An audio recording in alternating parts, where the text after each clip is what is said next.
ओम शांति। पहले पहले जब सब आप एकत्रित हुई थी मेडिटेशन हॉल में, तो प्रारंभ में फर्स्ट सेशन में कुछ थोड़े से शब्द मैंने आपके सामने बोले थे, आपको संबोधित किया था। तो मुझे कहा गया कि उसके विषय में कुछ और अधिक मैं कहूं। आप जो और टॉपिक्स को स्टडी कर रही हैं, वो तो आपके कोर्स में नियम पूर्वक जो बनाए गए सब्जेक्ट्स हैं, उनके विषय में आपको जानकारी दी जाती है, जो निस्संदेह आवश्यक है। मैं जो आपको बातें कुछ बता रहा हूं या पिछली दफा बताई, वो अटपटी इधर उधर की बातें, लेकिन जीवन में कई दफा काम आने वाली बातें। कई बातें ऐसी होती हैं कि कुछ समय पर काम आ जाती। तो आज भी जो कुछ मैं बताने जा रहा हूं, वो कुछ ऐसी ही बातें हैं। हो सकता है आपको लगे कि भाई वो ठेठ हमारे कोर्स की नहीं है, परंतु कोर्स से संबंधित अवश्य हैं, और उनकी जानकारी हमारा अपना पुरुषार्थ ठीक चलता चले, उसके लिए जरूरी है। एक व्यक्ति कोई बगीचा बनाता है, कोई खेती करता है, उसको मालूम है कि यहाँ जंगली जानवर भी घुस आ सकते हैं, इंसान भी आके खेती को खराब कर जा सकते, पक्षी भी आके चुग के पेड़ पौधों को नुकसान पहुंचा सकते। तो उसका इंतजाम भी साथ साथ वो करता है, चाहे वो बाड़ लगा दे, फेंसिंग लगा दे, लोहे की तार लगा दे अपने खेत के आसपास, कुछ ऐसे पौधे लगा दे जिससे कि बाउंड्री वॉल जैसी बन जाए।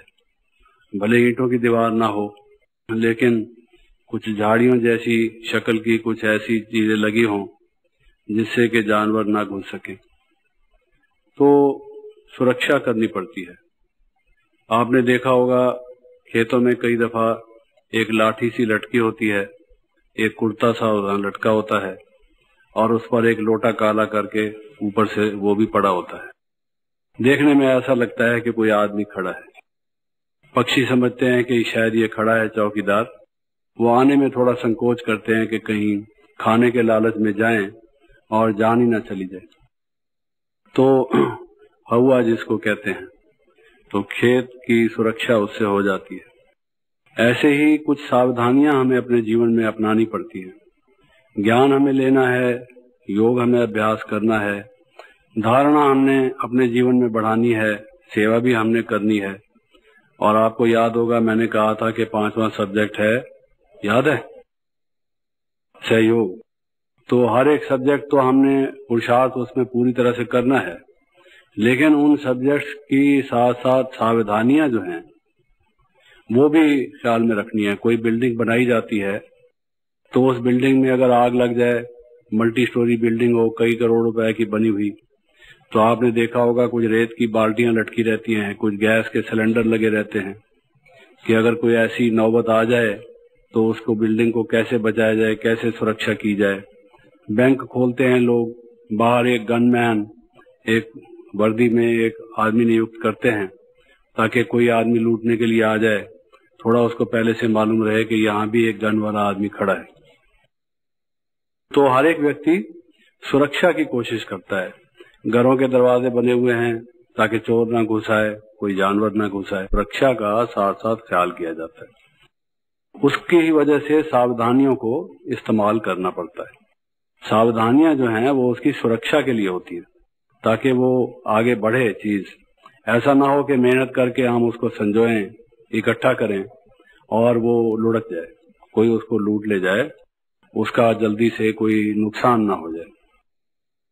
तो ज्ञान हम लेते हैं, एक एक सब्जेक्ट को हम लेते हैं, उसमें किन किन सावधानियों को साथ में हमें इस्तेमाल करना है ताकि हमारे ज्ञान में वृद्धि होती जाए।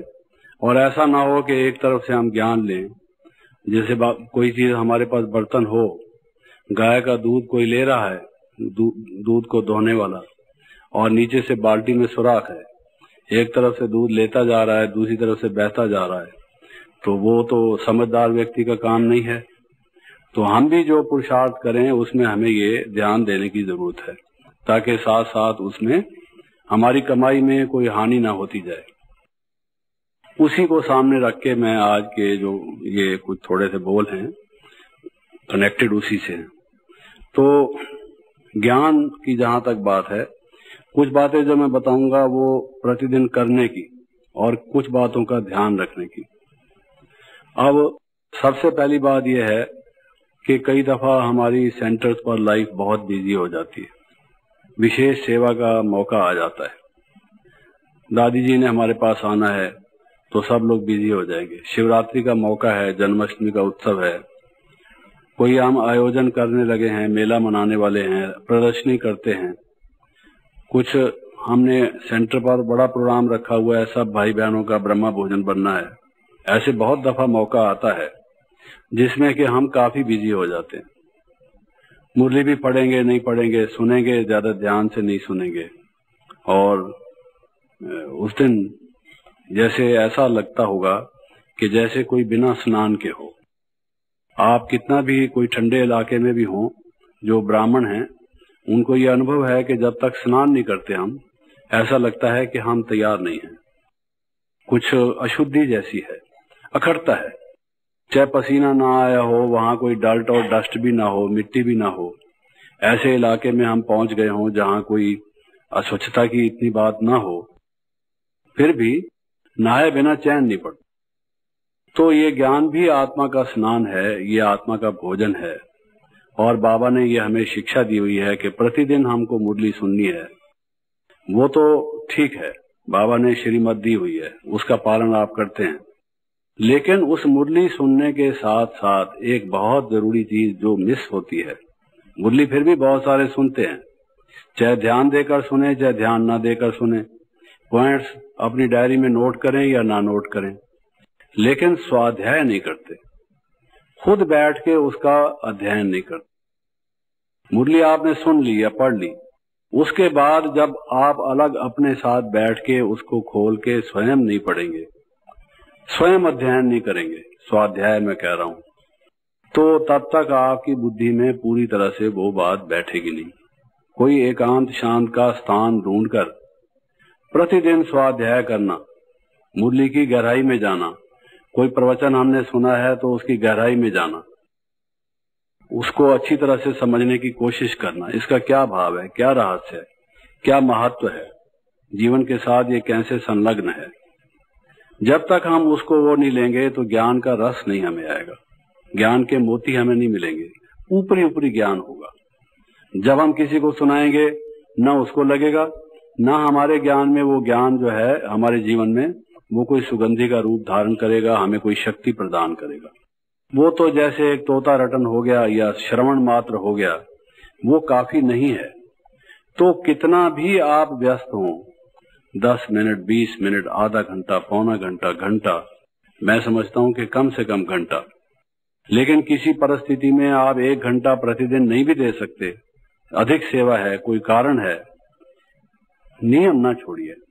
10 मिनट 15 मिनट अलग से बैठ के जो सुना है, इसका क्या भाव था, बाबा क्या कहना चाह रहे थे, हमें कैसे बनना चाहिए, इसकी गहराई क्या है, ये बात कितनी हमारे लिए जरूरी है, थोड़ा सा बैठ के उसका मनन कीजिए, चिंतन कीजिए, उसमें गोता लगाइए, उसकी गहराई में जाइए। ये जब तक नहीं करेंगे तो ज्ञान का ना तो अपनी लाइफ में एब्जॉर्प्शन होगा, यानी जैसे कोई खाना खा ले लेकिन उसको पचे नहीं। कई लोग होते हैं, घर में एक बच्चा है जो खाना खाता है और हृष्ट पुष्ट होता जाता है, एक बच्चा है खाता वो भी वही खाना है, शायद उससे भी ज्यादा खाता है पतला सुकड़ू का सुकड़ू, शक्ल उसकी सुकड़ू है, तीली पहलवान, जिसको तीली पहलवान कहा जाए, माचिस की तीली होती है ना, तीली पहलवान है वो। तो बिल्कुल इसी तरह से तो माँ को चिंता होती है कि खाता पीता भी है, हम इस पर इतना खर्च भी करते हैं, इसको लगता नहीं, कोई नजर किसी लगी हुई है, क्या बात है। ये उसके शरीर में वो या तो चबाता नहीं, या उसका मैदा ठीक नहीं, स्टमक ठीक नहीं, स्टमक में जो रस निकलते हैं भोजन को हजम करने वाले, उसमें कुछ नुक्स है, या वो कोई व्यायाम नहीं करता, या उसकी शरीर की बनावट में कोई कमी बेशी है, कुछ ना कुछ तो है। जो कोई किसी के शरीर में पेट में जलने होती हैं वो खा जाती हैं, आपको मालूम होगा, लंबे लंबे वो होते हैं, किसी के पेट में कीड़े भी होते हैं, वो खा जाते हैं, उसको लगता कुछ नहीं, कीड़े ही खा जाते हैं।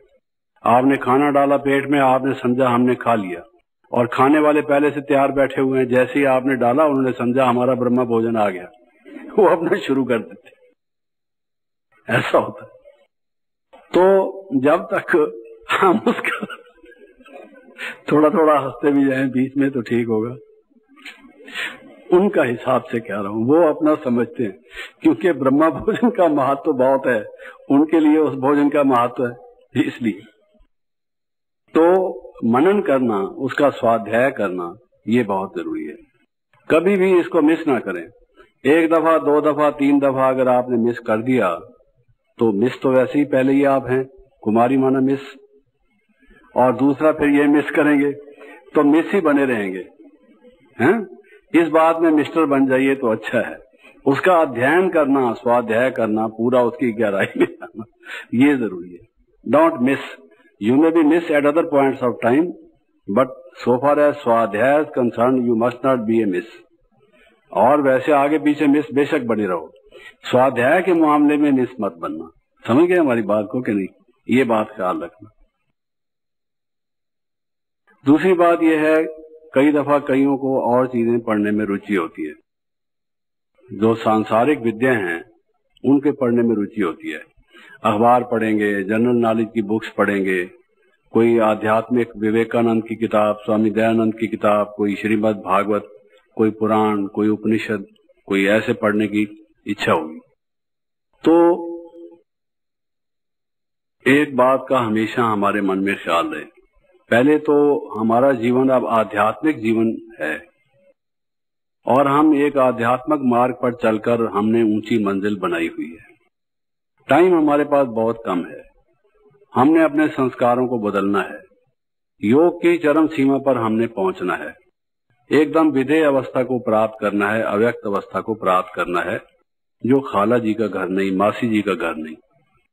मासी जी के घर में जब भी चले जाओ, प्यार से लड्डू पेड़ा कुछ ना कुछ खिला देगी, लेकिन दूसरे किसी के घर में जाओगे 10 क्वेश्चन करेंगे, बोलो कैसे आए, हम तो आज बिजी हैं।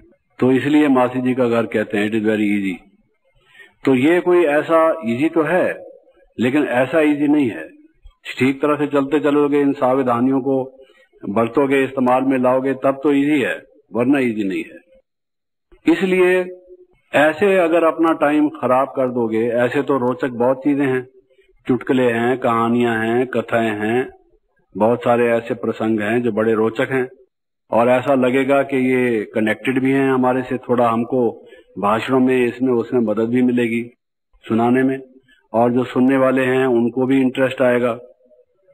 मैंने ये अनुभव से देखा है, अपने अनुभव से भी, और जो दूसरे ज्ञान में भाई बहन चलते हैं, कि जो इसको पढ़ते हैं इस किस्म के, उसके कोई मना नहीं है, बाबा ने कोई मना नहीं की हुई, लेकिन ये एक प्रकार से मीठा जहर भी है। मैं आपको बताऊं, भोजन भी है, जहर भी है। हर एक के बस का नहीं है इसको हजम करना। जो दूसरों की बातें सुनते रहेंगे, हम पढ़ते रहेंगे, पढ़ते पढ़ते हमें इफेक्ट हो सकता है। ये हो सकता है कि उनकी जो लच्छेदार बातें हैं, बड़ी रोचक बातें हैं, हमारे मन को इतना भाने लगे, आकर्षित करने लगे कि मुरली में हमारा इंटरेस्ट नहीं है, उसको पढ़ने में हमारा इंटरेस्ट है। रात को सोते टाइम जरा निकालो वो किताब, थोड़ा सा पढ़ लो, तो पढ़ तो लो, लेकिन इतनी हिम्मत हर एक में नहीं है। हम आपको बताते हैं, बाबा ने हमें जो कार्य दिया लिखने पढ़ने का, या इंस्टीट्यूशन के तरफ से प्रतिनिधित्व करने का, लोगों के सामने कुछ कहने का, या ज्ञान को स्पष्ट करने का, तो कई दफा ऐसे चीजों की जरूरत पड़ती है जो हम पढ़ते हैं, मैं खुद भी पढ़ता हूँ, लेकिन ये बाबा का दिया हुआ वरदान है। बाबा ने हमें ये स्वीकृति दी, हमारे सिर पर हाथ रख के हमें आशीर्वाद दिया, हम ये समझते हैं कि संभव है कि हम ठीक चलते चले, वरना वो धीरे धीरे हम अगर उससे इफेक्ट होते जाते तो आज मालूम नहीं क्या हालत होती। पढ़ते पढ़ते हो सकता है कि उसमें कोई बात हमें खींच ले जाती। तो इसलिए उसमें से सिलेक्शन होने की जरूरत है। क्या हमको पढ़ना है? पहली चीज तो ये है कि जो लौकिक चीजें हैं, जिनका ज्ञान से कोई संबंध नहीं है, अध्यात्म से कोई संबंध नहीं, जीवन को ऊंचा उठाने से कोई संबंध नहीं, उनका तो प्रश्न ही नहीं उठता, उनको अलग कर दीजिए। हमारे किसी कार्य के लिए हमें कोई इंफॉर्मेशन की जरूरत है, इंफॉर्मेशन अलग चीज है, लेकिन सिद्धांत की दृष्टि से, आइडियोलॉजी के पॉइंट ऑफ व्यू से, ज्ञान की दृष्टि से अगर आप बाहर की कोई चीजें देखते हैं तो ये सोच समझ के देखिए कि इतनी हिम्मत है, ऐसे वीर हो। बाबा हमारी जो सोने की बुद्धि बना रहे हैं उसको आप कायम रख सकोगे, या धीरे धीरे वो आपको जंग लगा देंगे? बाहर वाला जो है ज्ञान आपके बाबा के प्राप्त किए हुए ज्ञान को डाइल्यूट कर देंगे, जैसे मिक्स उसमें हो जाएगा। तो हम कईयों का देखते हैं, जब कोई बात सुनाते हैं, अधिक कथा कहानी सुनाएंगे, थोड़ा सा बाबा का ज्ञान सुनाएंगे। बाबा का जो स्वयं सर्वशक्तिमान परमात्मा का जो शक्तिशाली ज्ञान है, उसका जो इफेक्ट है, हमने क्या उसके महत्व को अभी तक नहीं समझा। बाबा की भाषा ही अलग प्रकार की है, बहुत अव्यक्त है और इतनी प्रभावशाली है, अगर देखा जाए तो उसका तो कोई मुकाबला ही नहीं। अगर हम उसको लच्छेदार और इस तरह से बनाने की कोशिश करेंगे, चटपटे मसाले जैसे डाल के मसाले वाला खाना खाए कोई, और खूब अच्छी सारी मिर्च डाल दे, नाक भी बहता रहे, शू शू भी करता रहे और मसाला डाल के खाता भी रहे, ऐसे होते हैं कई लोग, और खाते भी रहते हैं, ऐसा करता रहे। आपको अनुभव ही है कि उनके बहनों को हमने देखा है, विशेष मजा आता है, खास करके जब कोई ऐसी चीज भल्ले पकौड़ी बनी हो, कोई वो क्या कहते हैं, वो जो मुरमुरे का बना होता है उसको खाते हैं, खूब अच्छी सारी इमली डालेंगे, मिर्च, बेलपूरी वगैरह, देखा, याद है इनको सब चीजें। हम तो खाते नहीं, हमको भूल जाता है, लेकिन इनको हैं, कल रात को खाई थी, काफी सारा मसाला था। इमली तो होगी, इमली के बिना कैसे होगा? नहीं खाई तो आप पास हो गए, और सबने पता नहीं क्या किया होगा, मालूम नहीं। खैर, कहने का भाव यह है कि उस तरह का अगर हम कोशिश करेंगे तो बाबा के ज्ञान में मिक्सचर हम करते जाएंगे, अपनी भी शक्ति हमारी कम होगी, और जो हम शिव शक्ति हैं, बाबा का ठेठ ज्ञान हम सुनाएं, वो इन्फॉर्मेशन हमें थोड़ी जी हो, उसमें मैं कहता हूं मना नहीं है, लेकिन अपनी कैपेसिटी को, अपनी तौफीक को, अपनी समर्थ को देख लो। अगर उधर खिंचाव हो रहा है, रुचि हो रही है, पढ़ने का बार बार मन कर रहा है और उससे अपने को असर हो रहा है, please stop then and there, उसको रोक दो। और जो भी आप पढ़ते हो वो बिना ज्ञान से कनेक्टेड फालतू चीजों को, तो मैं ये समझता हूं कि हमें अपनी अवस्था बनाने के लिए जितना टाइम चाहिए, उस टाइम में से अगर आप ये टाइम लगाते जाओगे उसमें, तो हानि ही होगी। 21 जन्म का जो पद हमको प्राप्त, पूरा वर्षा प्राप्त करना है, वो हम कर नहीं पाएंगे। ज्ञान के रत्नों को लेने की बजाय फिर कंकर पत्थर हम इकट्ठे करना शुरू कर देंगे। इसलिए कईयों को कॉपी करने की ये कोशिश मत करो। आपकी पवित्रता, आपकी निर्मलता, आपकी दिव्यता, आपकी रूहानियत और बाबा के जो बोल आप बोलते हैं, वो आपकी परम शक्ति है, वो आपका ओज है। वो लोगों पर जब जाएगा, बिजली की तरह से उनको करंट लगेगा, और उससे जो आपकी सेवा होगी वो किसी और चीज से सेवा नहीं होगी। ये बाहर की चीजें थोड़ा टाइम भले लगेंगी कि भाई ये इनको बोलने की कला आती है, लेकिन जब वो देखेंगे कि ठोस चीज जो सॉलिड हमें चाहिए वो ये है जो बाबा ने दी है, तो आप देखेंगे असली जो काम आने वाली चीज है वो ये है। इसलिए ज्ञान के अध्ययन में और ज्ञान के पठन पाठन में, शिक्षा देने में इत्यादि में इस बात की कोशिश कीजिए। ये मैं नहीं कह रहा, फिर से समझिए कि बिल्कुल आप पढ़िए ही नहीं, लेकिन इस चीज की सावधानी को सामने रखते हुए, अपनी कैपेसिटी को ध्यान में रखते हुए कीजिए। तीसरी बात यह है कि जिस सेंटर पे आपने ज्ञान लिया, जिन बहनों ने आपको ज्ञान दिया, हो सकता है कि वो बहनें वहीं रहीं और आप जीवन में प्रगति कर गए। आपने ज्ञान, योग, धारणा, साधना इत्यादि के बल से उनसे आगे निकल गए, बड़े बन गए। लोग समझने लगे कि भाई आप विशेष हैं, और वो जहां थे वहीं रहे। कोई भी ऐसा कारण हो सकता है, लेकिन मैं ऐसा समझता हूं, मेरी ऐसी मान्यता है, उनके प्रति हमारी श्रद्धा भावना उनके प्रति हमारा सम्मान, जिस केंद्र से हमारा जन्म हुआ, जिन बहनों ने हमें पहले काका काकांगा ज्ञान का पढ़ाया, उनके प्रति कभी भी हमारी दुर्भाव या अपमानजनक या हम अपने को ऊंचा समझ के और उनके प्रति हमारी ऐसी भावनाओं, ये क्या होते हैं, हम तो क्या हैं और ये क्या है। तो मैं ये समझता हूं कि ये एक आदमी को गिराने वाली चीज है। कभी भी उस एहसान को हम नहीं भूल सकते जिन्होंने हमें पहला पाठ पढ़ाया, ज्ञान मार्ग में अंगुली पकड़कर हमें आगे चलाया, बढ़ाया। वो जो दिन थे और वो जो घड़ियां थी, वो जो व्यक्ति थे, उनके एहसान को कैसे हम भुला सकते हैं। जो इस टाइप का व्यक्ति है कि एहसान फरामोश है, जिसने उसका उपकार किया, कल्याण करने का निमित्त बना, करने वाला तो बाबा ही है, लेकिन जो उसके निमित्त बना, उसके प्रति अगर उसकी ऐसी श्रद्धा भावना नहीं है, मैंने ऐसा देखा है कि उनको जो स्टूडेंट्स मिलते हैं आगे चल के, वो स्टूडेंट्स भी उनके साथ वैसा ही करते हैं। एक दिन ऐसा आता है कि उनके अपने स्टूडेंट्स भी उनको वैसा ही मजा चखाते हैं। एक बात तो ये, क्योंकि ये तो संसार ऐसा है कि जैसे को तैसा, जैसा करोगे वैसा पाओगे, वो बात तो अलग रही, लेकिन उनमें ज्ञान का पूरा निखार हो, उसकी पूरी सुगंधी हो, वो नहीं होगी। ये उनके रुकावट का कारण बनेगी। तो ये बात ख्याल में रखने की है। फिर कुछ व्यक्ति ऐसे होते हैं जो हमसे ज्ञान में आगे होंगे, किसी जिज्ञासु को समझाएंगे, उनसे कन्विंस होगा, उनको ज्ञान स्पष्ट करने का तरीका आता होगा, आर्गुमेंट्स उनके अच्छे होंगे, यादाश्त उनकी तेज होगी, एक के बाद एक अच्छी बात बताते जाएंगे, और उनकी बुद्धि में ऐसी विशालता होगी कि जिसको भी है वो कोई बात पूछेगा, उसको ठीक तरह से फट समय पर उनको उत्तर ख्याल में आ जाएगा, उसको दे देंगे। तो ऐसे कई लोग होंगे।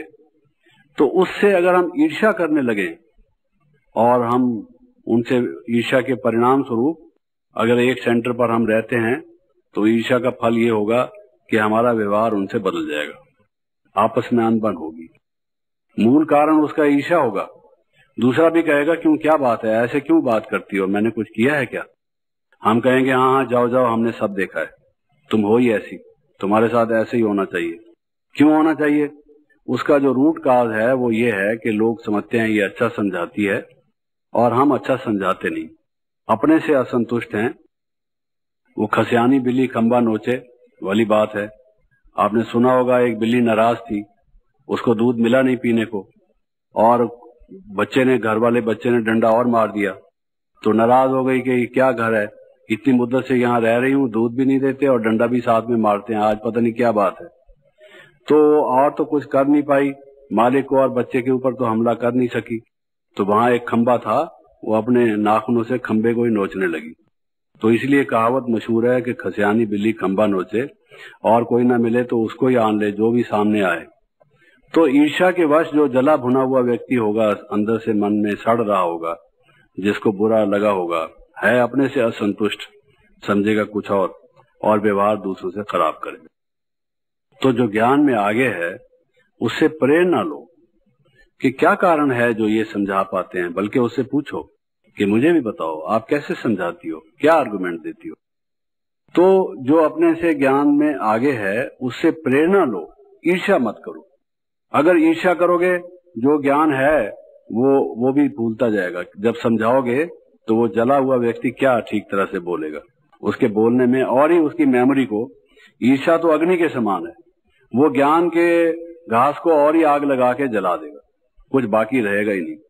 उसकी बजाय खुश हो कि ये बहन, इसको क्या बाबा ने वरदान दिया है मालूम नहीं, कुछ इसका पूर्व जन्म का किया हुआ कर्म है, या बाबा ने अभी वरदान दिया है, यह इसका पुरुषार्थ है, अच्छी बात है, इसमें खूबी है। कैसे है उसे समझने सीखने की कोशिश करो, जहां जो गुण है उसको अप्रिशिएट करो, तो उससे प्रेरणा लो, ईर्ष्या मत। अगर वो ईर्ष्या करोगे, अपनी भी गिरावट होगी, व्यवहार खराब होगा और सब लोग कंप्लेंट करेंगे। नतीजा ये होगा, एक दिन उस सेंटर को छोड़ना पड़ेगा, बदनाम होके निकलोगे, दूसरे सेंटर पर भेजे जाओगे, और वो पूछेंगे क्यों वहां एडजस्ट नहीं कर सकी कि यहाँ भेजा है। तो वो कहेंगे भाई देखो ये है तो ठीक, लेकिन इसमें ईर्ष्या का संस्कार बहुत है। तो जहां जाएगी वो ईर्ष्या का संस्कार का सर्टिफिकेट साथ लेके जाएगी। फिर तीसरे सेंटर पर भी उसकी वही कंप्लेंट होगी, पहले मैट्रिक पास थी ईर्ष्या में, अब बीए पास हो जाएगी। ईर्ष्या का सर्टिफिकेट उसका बढ़ता जाएगा, BA, BCom, LLB सब करती जाएगी ईर्ष्या में, तो क्या फायदा हुआ उसका। तो उसको समाप्त करके प्रेरणा लेनी चाहिए। फिर आप देखेंगे कई दफा विज्ञान में, साइंस में कई बातें ऐसी आएंगी जो जिज्ञासु सेंटर पर आते हैं या अखबारों में बातें निकलती हैं, रेडियो पर आते हैं, कई लोग सुनते हैं, पढ़ते हैं, वो आके बताएंगे बहन जी फलां इतना बड़ा साइंटिस्ट है या इतना बड़ा हिस्टोरियन है, इतिहासकार है या इतना बड़ा विद्वान है, उसने आज ये बात कही तो मुझे तो जच गई। देखिए उसने ये तर्क दिया, ये युक्ति बताई, ये आर्गुमेंट दिया, ये है ना ठीक। तो हमें लगेगा ये बात तो कुछ ठीक लग रही है, तो वो बाबा की बताई हुई बात से विरोधी बात होगी। लगेगी ऐसे कि ये व्यक्ति जो बात कह रहा है बात तो ठीक है, हमारे पास इसका कोई उत्तर नहीं, इसका जो आर्गुमेंट है वो बेटर है, हमारे पास कोई ऐसा नहीं जवाब है जो हम इसको दे सकें। तो ये जो ज्ञान हम लेते हैं ये खत्म हो जाएगा। डाउट जो संशय है ये भी एक संशय का रूप है। जो ये संशय है ये ज्ञान को समाप्त कर, ज्ञान का महाशत्रु जो है वो डाउट है, बिल्कुल उसको खत्म करने वाला जो एक उसका दुश्मन महाशत्रु वो संशय है। संशय आत्मा विनिश्यति, उसका नाश हो जाता है। क्यों? बुद्धि का नाश हो जाता है, सद्बुद्धि का, दिव्य बुद्धि का। बुद्धि का नाश हो गया तो व्यक्ति का नाश हो ही गया, क्योंकि वो अपनी कुबुद्धि से गलत काम करता है और नाश की तरफ खींचा हुआ जाता है, जैसे गले में रस्सी डाल के कोई खींच रहा हो उसको विनाश की तरफ। जिसकी जैसे मृत्यु आती है वो काल उसको उधर खींच के ले जाता है, उसको पता भी नहीं लगता है। ऐसा ही नाश उसका संशय वाले का हाल होता है।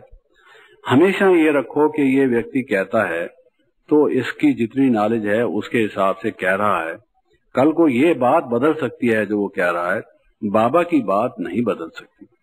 बाबा की बात ठीक है। हमने अपने जीवन में जो लगभग 40-45 वर्ष का अनुभव है ये बहुत देखा है।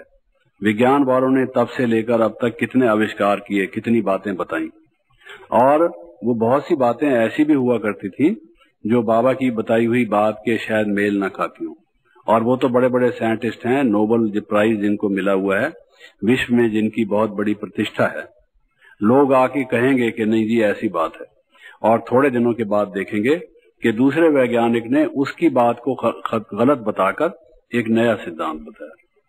तो अपने मन में ये रखो कि बाबा की बात गलत नहीं हो सकती। ये मनुष्य है, वो भगवान है, वो त्रिकालदर्शी है, ज्ञान का सागर है। ये एक विद्या को जहां तक हो सका है पढ़ चुका है, लेकिन मनुष्य फिर भी गलती कर सकता है, भगवान गलती से अतीत है। तो ये अपने जीवन में हमेशा ये बनाए रखना इस बात को कि जो हमें ज्ञान मिल रहा है वो शाश्वत है, सत्य है, नित्य है, सार्वभौम है, वो गलत नहीं हो सकता। ज्ञान में निश्चय, सिर्फ ज्ञान नहीं, ज्ञान का निश्चय। मम्मा की बात पिछले दिन हम कह रहे थे, जब मम्मा के दिन की बात थी तो उसमें मम्मा कई दफा जब मुरली चलाती थी तो कहती थी एक है ज्ञान, एक है ज्ञान का भी ज्ञान, ज्ञान का भी ज्ञान। ज्ञान का ज्ञान क्या मतलब, फिर उस पर मम्मा स्पष्ट करती थी। लंबी बात है लेकिन अभी के प्रसंग में जो संबंधित है वो मैं कहना चाहता हूं कि ज्ञान सत्य कौन सा होता है, असत्य कौन सा होता है, सत्य ज्ञान के क्या लक्षण हैं, उसकी पहचान, ये ज्ञान का भी ज्ञान है। ये कैसे समझे हम कि ये बात ठीक है कि ये बात ठीक है। दोनों व्यक्ति कहते हैं मैं आपको सही बात बताता हूं, तो कौन व्यक्ति सही बात बता रहा है आप जांचेंगे कैसे? जब तक आप में ज्ञान का ज्ञान नहीं होगा तो ज्ञान भी पूरी तरह से ले नहीं सकेंगे। तो वो उसको मम्मा कहती थी ज्ञान का भी ज्ञान। तो उसमें भी जो लंबी जो मैंने कहा बात है उसमें से सार विशेष अभी आज के प्रसंग में ये है कि बाबा सत्य है, गॉड इज ट्रुथ, परमात्मा सत्य है। लोग सब यही कहते हैं असतोमा सद्गमय, हे प्रभु हमें असत से सत्य की ओर ले जाओ। बड़े बड़े साधु संत महात्मा यही कह रहे हैं। और जो जितनी भी कोई सत्य की बात साइंस वगैरह वाले बताते भी हैं, that is not the ultimate truth, वो परम सत्य नहीं है, कोई फाइनल उन्होंने कह दिया हो ऐसा नहीं है। अगर आप विज्ञान का इतिहास पढ़ें, साइंस की जो हिस्ट्री है, उसमें आप देखेंगे कि साइंस वाले जो बाद में आते रहे हैं वो पिछले साइंटिस्ट के विचारों में संशोधन करते आए, परिवर्तन करते आए, परिवर्धन करते आए। वो एक ही बात पर स्थिर नहीं रहे। सारा उनका इतिहास ही ये बताता है कि अस्थिरता है उसमें। एक परमात्मा ही है जिसका ज्ञान इदम इत्थम, जिसको कहा जाए ये ऐसा ही है, दूसरी तरह से हो ही नहीं सकता, कोई सिद्ध करके दिखा दे। क्यों? क्योंकि वो तीनों कालों, तीनों लोगों को जानता है, जो कि मनुष्य की समर्थ से बाहर है, इसलिए उसका ज्ञान सत्य है। ये निश्चय अगर आपका डोल गया और तो समझिए कि सारी बिल्डिंग में जैसे अर्थक्वेक आने से कोई बिल्डिंग में दरारें आ जाएं, उसकी दीवारों में, उसके गर्डर्स में, छत में, और सारी बिल्डिंग ऐसी हो, लोग कहें कि अब ये रहने लायक नहीं है, ऐसी हालत हो जाएगी। संशय ऐसी चीज है। तो जब एक दफा आपने पहचान लिया ये कौन ज्ञान दे रहा है, ये तो समझ गए कि नहीं समझ गए कौन ज्ञान दे रहा है, समर्पित होने की इच्छा है आप में और उसके प्रति ये भावना ली हुई है कि हम उसके जो मैसेज है संसार को देंगे, तो वो कौन है ये तो अच्छी तरह से समझ लिया ना। तो उसमें वो कहते हैं बदल जाए दुनिया ना बदलेंगे हम, लोग कुछ भी कहते रहे, ऐसे नहीं कि हम बदलेंगे नहीं, अपने संस्कारों को चेंज नहीं करेंगे, ये भाव नहीं, लेकिन ये जो हमारा निश्चय है ये अटल अडोल रहेगा। इस विषय में आपकी विजय है, निश्चय आत्मा विजयति, कभी भी डाउट ना हो, है जी।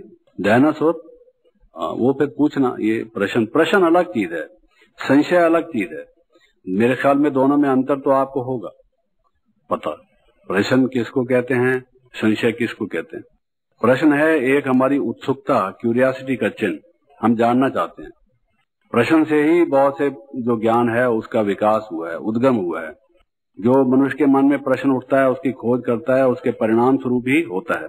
आपके मन में कुछ प्रश्न थे, मैं कौन हूँ, कहाँ से आया हूँ, कहाँ जाना है, ये संसार क्या है, उन प्रश्नों की थैली बांध के आप सेंटर पर ले आए थे, एक एक करके आपके हल होते गए, तभी आपकी समझ में आया। प्रश्न ही ना हो मन में, प्यास ही ना हो, तो क्या उसको आप अंडरस्टैंड करेंगे। इसलिए कई लोग कहते हैं मुमुक्षा, जो ये संत लोग हैं, माने प्यास इतनी ज्यादा हो, जुगुप्सा या मुमुक्षा, एकदम उत्कट प्यास हो कि इस ज्ञान के बिना मैं रह नहीं सकूंगा। अब मेरे जीवन में जब तक मुझे परमात्मा का परिचय नहीं मिलेगा, आत्मा का परिचय नहीं मिलेगा, मुझे चैन नहीं पड़ेगा। जैसे वो उसकी बात बताते हैं कि भाई कौन सा पक्षी जो पानी जाता है, चातक जिसको कहते हैं, चातरक हम बोलते हैं, चातरक नहीं, वास्तव में चातक होता है। तो वो जो चातक है उसकी जब हम चातक नहीं होंगे तो ज्ञान नहीं लेंगे। उसमें प्रश्न की बात अलग है, प्रश्नों की अलग अलग श्रेणियां हैं। फालतू प्रश्न भी कोई करता है, क्वेश्चन फॉर क्वेश्चन से, व्यर्थ के प्रश्न, वो अलग बात है। वो तो किसी की हैबिट होती है ऐसे ही कुछ ना कुछ निकालना, बाल की खाल, फिर खाल निकाल के फिर उसका बाल, बाल की फिर खाल, उसका तो कोई फायदा नहीं, that is waste of time. लेकिन जो वर्दी प्रश्न है, ठीक प्रश्न है, वो तो करने में कोई हार्ज नहीं। संशय अलग चीज है। संशय को ये मनुष्य निर्णय कर लेता है कुछ टाइम के लिए ही सही चाहे कि ये गलत है और फलां चीज ठीक है। प्रश्न में ये होता है कि मेरे में जानने की इच्छा है कि इसमें क्या खूबी है, इसमें क्या खूबी, तो ये प्रश्न और उसमें फर्क है। आपको मालूम होगा कि संशय की जो जननी है वो शंका है, और शंका आपको मालूम है, लघु शंका और दीर्घ शंका, ये पता है सबको। जो हम यूरिनल में जाते हैं वो लघु शंका, जो हम टॉयलेट में जाते हैं वो दीर्घ शंका। तो शंका जो है वो तो अशुद्ध चीज है। अगर मनुष्य में शंका पैदा हो गई मन में, तो मन खराब हो गया। तो जिस उसके शंका के बाद तो स्नान करना पड़ता है, बाथरूम में कपड़े भी चेंज करने पड़ते हैं। तो ये जिसको शंका पैदा हो गई, संशय पैदा हो गया, दैट इज डेंजरस। फिर उसमें जो ज्ञान हम लेते हैं उसको हमेशा ये देखिए कि ज्ञान का कनेक्शन हमारे चरित्र से है। ये सारा ज्ञान क्यों दिया जाता है। ये जैसे बिल्डिंग बनी, तो बिल्डिंग बनाते टाइम जब छत बनती है तो छत के नीचे आपने देखा होगा बल्लियां और तख्ते लगाए जाते हैं, ताकि जब तक ये पक्की हो जाए, सेट हो जाए, गिर ना जाए। ये आम भाषा में उसको अडावत कहते हैं, इंग्लिश में उसको स्कैफोल्डिंग कहते हैं, यानी जो उसके नीचे एक थामने के लिए उसको एक स्ट्रक्चर, एक ढांचा जैसा बनाया जाता है। जब वो बन जाती है तो उसको हटा दिया जाता है। क्योंकि अगर उसको ही बांधे रखेंगे तो हम कैसे बैठेंगे? मकान हमने अपने लिए बनाया है, कोई उसके लिए तो नहीं बनाया है। अगर वो बंधा रहेगा तो हमारा ही सिर टूटेगा, हम उधर से गुजरेंगे तो हटा दिया जाता है। That is only for some time, जब तक वो सेट हो जाए। तो मम्मा ऐसे बताया करती कि जो ज्ञान है वो एक अडावत है। जब हमारी स्थिति बन जाती है, हम पवित्र बन जाते हैं, देवता बन जाते हैं, फिर इस ज्ञान की जरूरत नहीं होती। सतयुग में ज्ञान की जरूरत नहीं है। ज्ञान की जरूरत तब तक है जब तक आपकी स्थिति विशेष जो है वो देवताओं के समान या अव्यक्त स्थिति फरिश्तों के समान बन जाती है। तो ज्ञान का पर्पज ही ये है, उद्देश्य ही ये है, लक्ष्य ही ये है। उसके बिना ज्ञान जो है वो पर्पजलेस है, फ्रूटलेस है, कोई उसका लक्ष्यहीन है। तो ये सोचकर जो भी ज्ञान आप सुनते हैं, बाबा की मुरली में जो भी बात आज आपने सुनी, इसका हमारी लाइफ से क्या कनेक्शन है। ये नहीं कि knowledge is only for knowledge sake. जैसे कई लोग कहते हैं art is for art sake. भाई एक कई लोगों में होती है बुद्धि की विलासिता, यानी नॉलेज इकट्ठा करने की। एक एमए भी पास कर लें, इंग्लिश में भी, इकोनॉमिक्स में भी, हिस्ट्री में भी, फलां में भी, फलां में भी 6-6, 8-8 डिग्रीज एमए की लोगों ने ली हुई होती, लेकिन डीप नॉलेज होती नहीं। उनको कोई एक एप्लीकेशन लिख दो, एप्लीकेशन भी लिखना जानते नहीं, तो क्या फायदा हुआ उसका? तो कोई उसको स्टोर नहीं करना। गधे के ऊपर बहुत सारी किताबें लदी हुई हों, गधे को क्या पता, उसके लिए तो बोझ है। वो समझेगा कब ये उतारे मेरे उससे। तो दिमाग में अगर हम इतनी सारी इंफॉर्मेशन लोड कर दें, वो तो हार्ट अटैक हो जाएगा, क्या फायदा होगा? इतना भारी होगा, उसका टेम्परेचर भी अप रहेगा, ब्लड प्रेशर भी अप रहेगा, लोगों से बात करते हुए भी झगड़ा करेगा, क्योंकि उसके दिमाग में तो गर्मी पैदा करेगा ऐसा लदा हुआ ज्ञान जो एब्जॉर्ब नहीं होगा। तो नॉलेज भी जो है, नॉलेज हमारे चरित्र बनाने के लिए है। Knowledge is for enlightenment, knowledge is for virtue. Knowledge जो है वो हमारे में दिव्य गुणों के विकास के लिए है। तो कोई भी आप ज्ञान की बात सुनते हैं, बाबा की जितनी भी बातें हैं वो ज्ञान के लिए परम आवश्यक हैं। वो ज्ञान जो है, ज्ञान की बातें हमारे चरित्र के लिए, हमारी धारणा के लिए, हमारी स्थिति का निर्माण करने के लिए, कैरेक्टर बिल्डिंग के लिए, कैरेक्टर की बिल्डिंग बनाने के लिए वो परम आवश्यक हैं। आप एक भी बात मुरली में से कभी मुझे पॉइंट आउट करके बता दें कि जगदीश भाई ये बात जो है इसका तो हमारे देवता बनने के साथ या चरित्र के साथ, पवित्रता के साथ कोई कनेक्शन नहीं, ये तो ऐसे ही है। ऐसा नहीं, फिर हमने समझा नहीं उसको।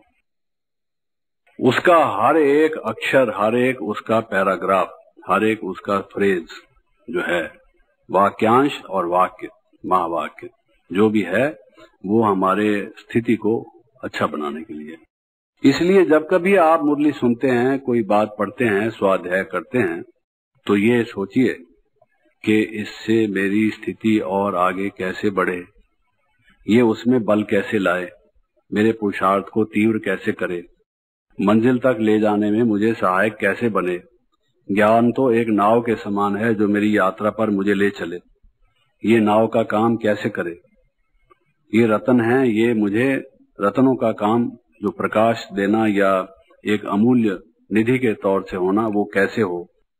ये नॉलेज इज फॉर कैरेक्टर। मैंने बताया था पिछले दिन भी कि लोगों ने ज्ञान की अलग अलग परिभाषाएं की हैं, लेकिन नॉलेज इज वर्च्यू, इसको ही विजडम कहते हैं। जब ज्ञान से मनुष्य में बुद्धि उसकी ऐसी बन जाए कि वो गुणों का स्वरूप हो जाए, उसी को रितम भरा बुद्धि, सदज्ञान, विवेक ज्ञान, जिसको विवेक, सद विवेक कहते हैं, वो उसको कहा जाए, जिसको इंग्लिश में हम विजडम कहते हैं। तो ये चाहिए। रितम भरा जिसको कहा जाता है, यानी अमृत के समान, वो ज्ञान है जिसमें विष का अंश मात्र भी ना रहे और हमारा जो चरित्र है अमृत के समान हो जाए। तो इसको ध्यान में रखना है। दूसरी बात यह है कि हम किसी भी बात को अंधश्रद्धा के तौर से एक्सेप्ट न करें। टोटल हम अपनी पर्सनैलिटी ऐसी बनाएं, चिंतन का जो हमारा तरीका हो, हमारा जो जीने का दृष्टिकोण हो, ज्ञान को जब हम सुनते हैं, बाबा के ज्ञान को, या संसार में कहीं भी कोई बात सुनते हैं, हमारा उसके प्रति जो दृष्टिकोण हो वो अंधश्रद्धा का ना हो। श्रद्धा हो, अंधश्रद्धा ना हो। बाबा के ज्ञान में श्रद्धा तो हमें हो, उसके अलावा जो मनुष्य कोई कोई बात बताते हैं, अगर वो बाबा के ज्ञान से मैच करती है, उसके अनुकूल है, श्रीमत के अनुसार है, तो हमारा उसके लिए नतमस्तक है, वो हमारे लिए शिरोधार्य है, पालनीय है। लेकिन नहीं तो उसको विचारिए, सोचने की जरूरत है, उसको सोचिए, एक्सेप्ट करने से पहले माइंड उसको एक्सेप्ट करे। अगर हमारा बुद्धि एक्सेप्ट नहीं करती, केवल इमोशन ने हमारे एक्सेप्ट कर लिया है, तो वो ज्ञान बुद्धि में सेट नहीं होता है, ठीक तरह से कन्फ्लिक्ट पैदा करता है। हमारी पर्सनैलिटी में, हमारे बिहेवियर में कन्फ्लिक्ट पैदा करता है। लोग जो बोलते कुछ और हैं, मानते कुछ और हैं, करते कुछ और हैं, मन वचन कर्म जो एक नहीं होता, उसका एक कारण ये होता है कि वो अंधश्रद्धा वाले लोग होते हैं। उनमें पूर्ण कन्विक्शन नहीं होता। जो बात उन्होंने सुनी हुई है और मानते हैं, थोड़ी थोड़ी मानते हैं, इसलिए थोड़ा वो बोलते हैं, और जो दूसरी थोड़ी बात मानते हैं, थोड़ा वो बोलते हैं, थोड़ा वो करते हैं। तो उनका जो एक धारावाहक उनका व्यक्तित्व हो, ऐसा नहीं होता। वो कई विषम धाराओं का मिला हुआ एक कॉम्प्लेक्स पर्सनैलिटी उनकी होती है। तो हम अगर अंदर बाहर से एक बनना चाहते हैं, तो उसके लिए जरूरी है कि अंधश्रद्धा ना हो, श्रद्धा हो। श्रद्धा माना ही है श्रद्धा। श्रद्धा शब्द दो शब्दों का बना है, श्रत धा। धा माने धारण करना, श्रत माने सत्य। सत्य को धारण करना, उसको ही श्रद्धा कहते हैं। सत्य को धारण करने के जब सत्य हमने समझ लिया, फिर उसमें विश्वास करना और उसको धारण करना, उसी का नाम श्रद्धा है। तो अंधश्रद्धा ना हो, लेकिन कट्टरवादिता भी ना हो, और ओपन माइंडेड हो। अब बाबा की बात है, हम कट्टरवादी कैसे ना हो? जो बात हमने बाबा की समझी, सुनी, हम मानते हैं, हमारा निश्चय है, तो हम उसके विषय में कट्टर हैं, तो वो बात अलग है। लेकिन कोई हमें बड़े बताते हैं कि देखो ऐसा नहीं, इसका भाव ये नहीं है, इसका भाव ये है, तो उसमें हम ओपन माइंडेड हो, ऑलवेज ओपन टू करेक्शन। अगर हमने कोई बात ठीक नहीं समझी है, तो ज्ञानी का एक लक्षण ये है कि जहां वो बात को एक सुलझे हुए मन से समझने की कोशिश करेगा, वहां वो ये भी कोशिश करेगा कि अगर कोई उसको करेक्शन देता है, वो ये ना समझ ले कि मैं तो सब समझता हूं। अगर किसी में ये भाव आ गया कि मैं जानता हूं, मुझे भी पता है, मैं भी पुराना हूं, मैंने भी सुना है, मैं भी बाबा के साथ रहा हूं, अगर ये भाव हो गया, उसकी करेक्शन होना समाप्त हो गया, तो परफेक्शन कैसे होगी? Perfection is impossible without correction. जब तक करेक्शन नहीं करते जाओगे, इंप्रूवमेंट कैसे होती जाएगी? और इंप्रूवमेंट नहीं होती जाएगी तो एक्सेलेंस कैसे होगा, परफेक्शन कैसे होगा? तो इंप्रूवमेंट होना जरूरी है। तो वो उस लक्ष्य तक, इतनी ऊंची मंजिल तक, कोई भी हमें अगर कोई बात ये ठीक तरह से समझा देता है कि देखो भाई ये बात ऐसे नहीं है, ये व्यवहार ठीक नहीं, ये बोल ऐसे नहीं होने चाहिए, दृष्टिवृत्ति में इस तरह की भावना रखना ये ठीक नहीं, अगर कोई हमें समझा देता है और हम कहेंगे हाँ हाँ तुम ही ज्यादा समझते हो, जैसे कि हम समझते ही नहीं हैं, हम इतने पुराने हैं, आए हो हमें समझाने के लिए, अगर हम ये एटीट्यूड रखेंगे तो फिर हम अपने सीमा, अपने जो लक्ष्य है वहां तक नहीं पहुंच पाएंगे। Always be open minded. जहां तक ये समझने की बात है, सुनो तो सही, किसी की बात सुनने से पहले ही उसको रद्द कर देते हैं, ये तो गलत बात है। कोई बात ऐसे होती है जिसको बाबा कहते हैं हियर नो इविल, है ही इविल, उसको क्यों सुने? लेकिन कोई बात हमें कोई करेक्शन दे रहा है, तो क्या हमने करेक्शन नहीं करनी? हम हो चुके हैं परफेक्ट। बाबा ने कहा है अगर आत्मा परफेक्ट हो जाएगी फिर तो शरीर छोड़ देगी, क्योंकि इम्परफेक्ट शरीर में कैसे रहेगी वो? जो हमारे इस शरीर में रहने का ये स्वतः ही एक प्रमाण है कि हम अभी परफेक्ट नहीं है, because we are in imperfect body, imperfect world, doing imperfect things. जब तक हमारे में रंच भी देह अभिमान है, तो बाबा कहते हैं कोई ना कोई भूल छोटी मोटी आप करते रहते हो। अगर कोई हमें समझाता है, कई दफा हम खुद भी समझते हैं, दूसरे के समझाने की जरूरत नहीं होती, वो हम कह सकते हैं कि हाँ जो आप कहते हैं वो हमने समझ लिया, आपका इशारा ही काफी है। लेकिन ओपन माइंड से समझना तो चाहिए। ज्ञान में भी अगर कोई बताता है कि इसका ये भाव है, समझना तो चाहिए।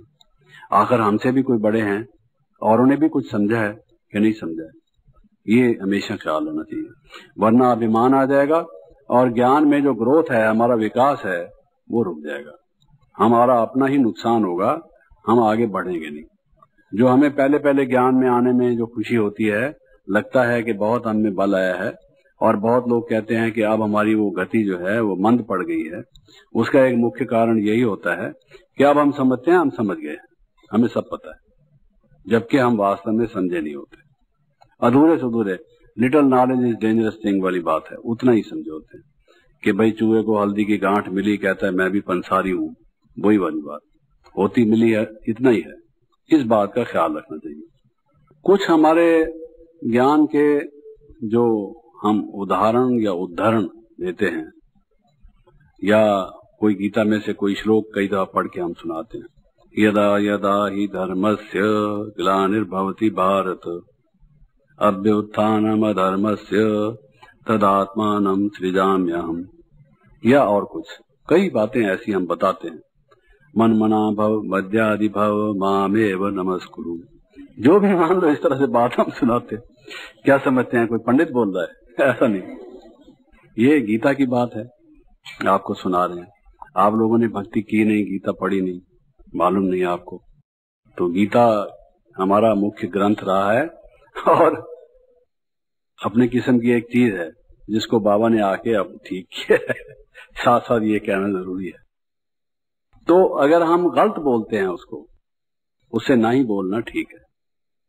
अगर कोई हमको बताता है कि इसमें करेक्शन है, हम कहते हैं ठीक है ठीक है, अब क्या, और काम का नाच रहे हैं, क्या फायदा उसका? तो ना ही नाचिए तो अच्छा है। कहिए कि साहब ऐसा है, हम नाचना नहीं जानते, ठीक है, मैं ऐसा समझता हूं। लेकिन उसकी बजाय हम क्यों हिम्मत हारें, हम अपने को करेक्ट क्यों ना करें? तो कोई भी हमारे उच्चारण में, बोल में, हैबिट में, खाने पीने में, बैठने उठने में, किसी भी प्रकार की ज्ञान के वर्णन में, ज्ञान को सुनाने के तरीके में, क्लास कराने में, भाषण करने में कोई ऐसी त्रुटि है, कोई हमें बताता है ये ठीक नहीं है। अब देखिए कई लोग बैठते हैं यहाँ ऐसे बैठे हैं, आप भी उनके साथ बैठे हैं, ऐसे करते रहते। बस में बैठे हैं आपके साथ, सारी सीट हिलाते, आप भी साथ साथ हिलते। अब आपके पेट में जो खाना है वो भी हिल रहा है, तो आप समझते हैं कब हिलना बंद करे। कोई चीज पड़ी होगी, उसके ऊपर हाथ रख के झुक के खड़े होंगे। कोई चीज इस तरह से, मान लो सीधा खड़ा होना भी नहीं जानते। किसी वरिष्ठ व्यक्ति से बात की जाती है, कैसे खड़े हों हम, कैसे बात करें, अभिवादन करने की रीत क्या है, अपने से किसी बड़े से मिले तो मिले कैसे, नहीं मालूम है। अगर उनको कुछ बताओ भी सही, कहेंगे ये तो फंसी आदमी है, खामखा ऐसे बात को बढ़ाते हैं। इसमें क्या फर्क रखा है? These are important things in life. अगर हम महाराजा महारानी बनने वाले हैं, एटिकेट मैनर्स क्या होते हैं? जो एक शिष्ट व्यक्ति है, एक महाराजा से कैसे मिलता है? एक शिष्ट व्यक्ति कोई साहबजादे से कैसे मिलता है? उसका बोलना कैसे होता है? ये सब चीजें हमें छोटी छोटी बातें भी सीखने की हैं, क्योंकि हम बहुत बिगड़ चुके हैं। हमारा खाना पीना, उठना बैठना सब परवर्टेड हो चुका है, बिगड़ चुका है। अब उसको ठीक करने के लिए अगर हमें कोई राय देता है तो हमें ओपन माइंडेड होना चाहिए। उसको ये माइंड नहीं करना चाहिए कि ये तो ऐसे ही बताते हैं। अब कई लोग बैठे होंगे, दांत के ऊपर दांत दबा के करते रहेंगे, कई नाक को खोदते रहेंगे, अलग अलग हैबिट्स हैं। कई अंगुली मुंह में चबाते रहेंगे। आपको मालूम है कई किस्म की हैबिट्स हैं। देखिए दादी जी कैसे बैठती हैं, बड़ी बहनें कैसे बैठती हैं, सीखिए। लाइफ में सीखने को बहुत कुछ है। तो कहने का भाव यह है, we must be open to correction. There are so many things which we have to learn. ये जीवन सीखने के लिए है, और सीखने के लिए बहुत सारी बातें। क्योंकि टेढ़ापन, हम अष्टावक्र है ना, 8 जगह से टेढ़े हैं, कोई अष्टावक्र एक थोड़ी था, सब हम अष्टावक्र हैं। तो वो अब सारे वक्र कहाँ से निकले? एक दफा लकड़ी टेढ़ी सूख गई, गीली लकड़ी को तो सीधा किया जा सकता है, सूख गई उसको ठीक करना बड़ा मुश्किल है। लेकिन बाबा कहता है हो सकता है, मैं उस्तादों का उस्ताद हूं, करता है, तो हमें कोई करेक्शन मिलती है तो करना चाहिए। फिर खास बात यह है कि बाबा ने जो ज्ञान दिया है, निस्संदेह उससे हम ज्ञान की अथॉरिटी बन जाते हैं। जो ज्ञान हमारे पास है वो दुनिया में किसी के पास नहीं है।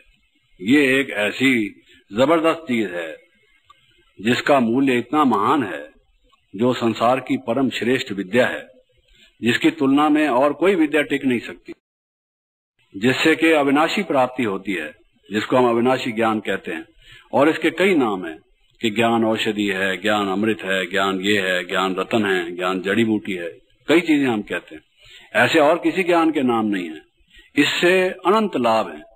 भाई अमृत धारा से इतनी बीमारियां दूर होती हैं, लेकिन ये असली अमृत धारा जिससे क्या कुछ हमें प्राप्ति होती है, तो निस्संदेह उसको प्राप्त करके हमारे रोम रोम में हर्ष आता है। हमें एक जिसको कहना चाहिए सात्विक रूप से स्वाभिमान आता है कि हम कितने सौभाग्यशाली हैं कि बाबा ने हमें चुन के इतना अनमोल वर्षा दिया है। बाबा आपका कितना कैसे हम धन्यवाद करें। तो ये हमारी तकदीर है कि ऐसी चीज हमें प्राप्त हो गई है, लेकिन हम उसके कारण से किसी से अभिमान से तो न बोले। ज्ञान का यही तो मतलब है कि हम अपने जीवन में नम्र बने। ज्ञान हमें मिल गया और बने हम उसके अपोजिट, नम्रता की बजाय। कहते हैं जिस वृक्ष को जिस शाखा को जितना फल लगता है उतना वो झुक जाती है, और उसकी बजाय हम बांस के पेड़ की तरह से अकड़ के खड़े हों, तो वो तो उसके विपरीत हो गया। तो अथॉरिटी का नशा हम में रहे, ये एक बड़ी कला है।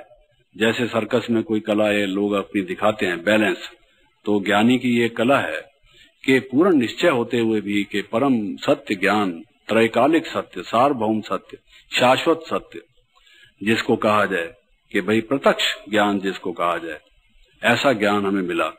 लेकिन उस ज्ञान के मिलने के साथ साथ, उसके नशे के साथ साथ उतनी ही हमारे जीवन में नम्रता हो। ऐसे कई लोग हमने संसार में देखे हैं, अज्ञानता में भी पड़े हुए लोगों को हमने देखा है कि इतने उनके पास धन है, इतनी उनकी बड़ी पोजीशन है, लेकिन वो इतनी सज्जनता से मिलते हैं, ऐसा सद्व्यवहार करते हैं, इतना झुक के चलते हैं कि आपको आश्चर्य होगा। आप कहेंगे कैसे ये व्यक्ति है। और हम लोगों से तो और भी ज्यादा उम्मीद होगी कि जो देवता बनने चले हैं, जो संसार का उपकार और कल्याण करने के निमित्त हैं। बाबा कहता है जो निमित्त होता है वो नम्र होता है, तो हमारी नम्रता कितनी ऊंचे पाए की, ऊंचे दर्जे की होनी चाहिए। हमारा स्वभाव जो है उसमें ये चीज बहुत जरूरी है। हम जो बाबा मम्मा के साथ रहे, इतनी बड़ी अथॉरिटी को, ब्रह्मा से और महान कौन हो सकता है, सृष्टि के नंबर 1 आत्मा। हमको तो यही एक स्वभाव में आती है बात, भाव में, कि बाबा के साथ जो हमें रहने का संपर्क मिला, मिलने का संपर्क करने का जो एक मौका मिला, और कोई उपलब्धि हुई हो या न हुई हो, केवल एक वही उपलब्धि जिसके बारे में सब शास्त्रों में वर्णन है, ब्रह्मा के बारे में, एडम के बारे में, आदिनाथ के बारे में। उस मधुर मूर्ति को हमने देखा, इन नेत्रों ने उनको निहारा, उनके दर्शन किए। लोग मूर्ति के दर्शन करने जाते हैं, एक इंसान की बनी हुई मूर्ति की, लेकिन जो भगवान को रिफ्लेक्ट करने वाली स्वयं साक्षात मूर्ति है, उसका स्पर्श हमें मिला, उसका दर्शन हमें मिला, उसके साथ रहने का मौका हमें मिला, उनको हमने देखा, जिसका मूल्य कोई कभी चुका ही नहीं सकता। जो कहते हैं कि योगी कैसे बोलता है, योगी कैसे व्यवहार करता है, योगी भोजन कैसे करता है, योगी उठता बैठता कैसे है, योगी के क्या लक्षण होते हैं, तो वो जो बाबा के संग रहकर बाबा को देखने का एक मौका मिला, जो एक जिसको हम कहें कि बाबा ने जिसको हमारे सामने एक मॉडल के रूप में, एक नमूने, एग्जाम्पल, सैंपल के रूप में रखा, वो संसार की सबसे बड़ी उपलब्धि है। उससे बड़ी और कोई प्राप्ति हम समझते हैं कि नहीं हो सकती। हमारे जीवन में तो इतनी अनंत अनगिनत परीक्षाएं छोटी और बड़ी आई होंगी, उसका वर्णन या उल्लेख करने लगे तो मैं समझता हूं बहुत कहा जा सकता है उसके विषय में।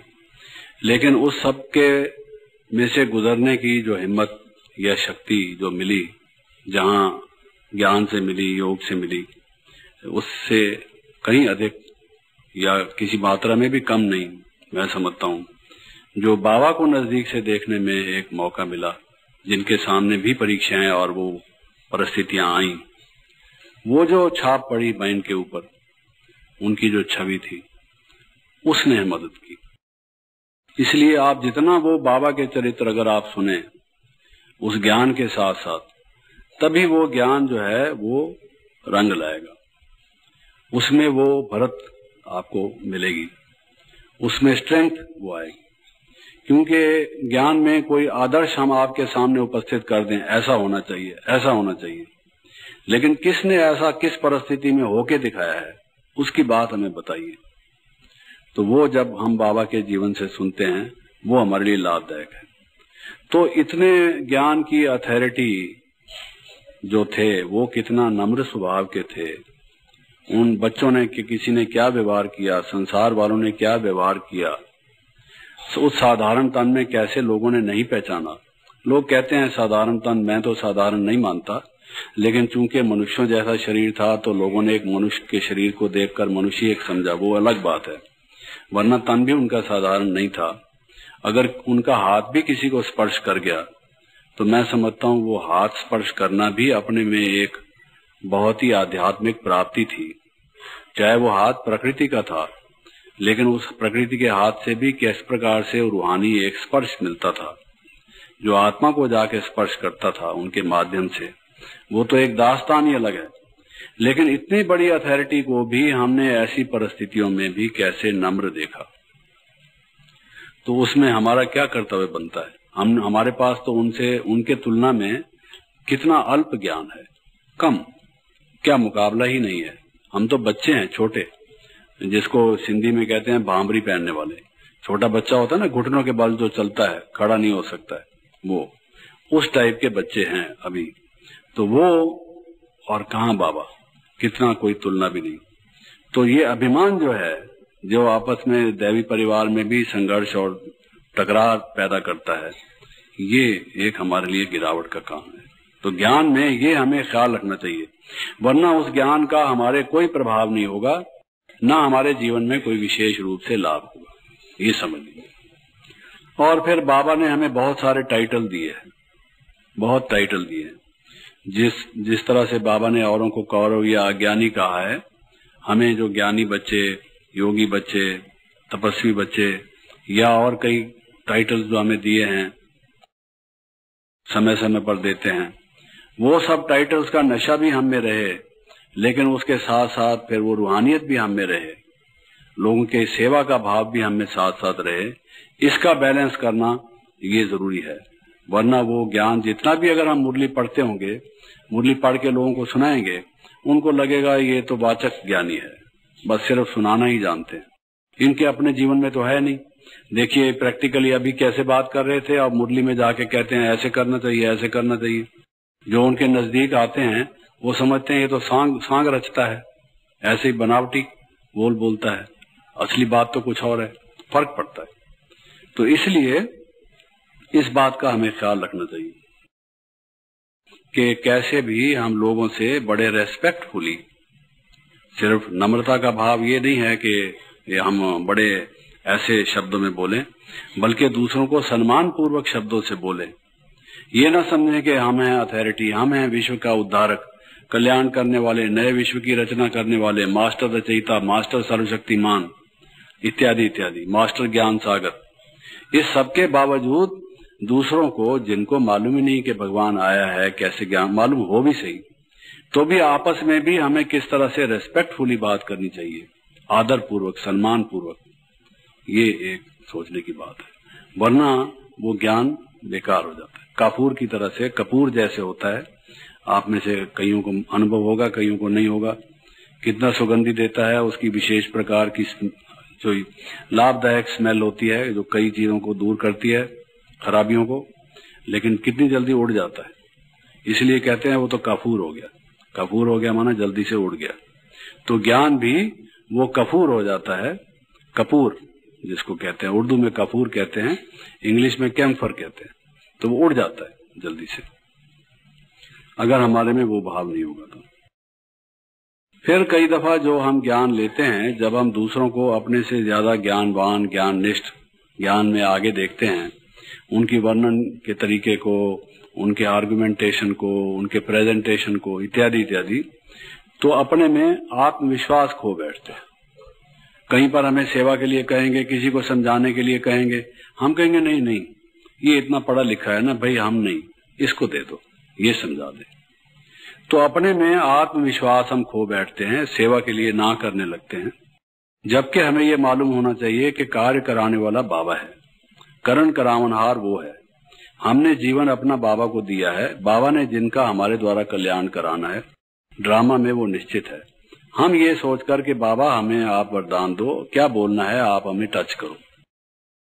बाबा को याद करके बैठे, मैं आत्मा हूं, अपने को सोच के दूसरे को आत्मवत आत्मदृष्टि से देखें और फिर अपने में कॉन्फिडेंस करके बाबा इसका ये आया है, बाबा ने इसको भेजा है और बड़ों ने मुझे ड्यूटी दी है तो इसका कल्याण होगा निश्चित रूप।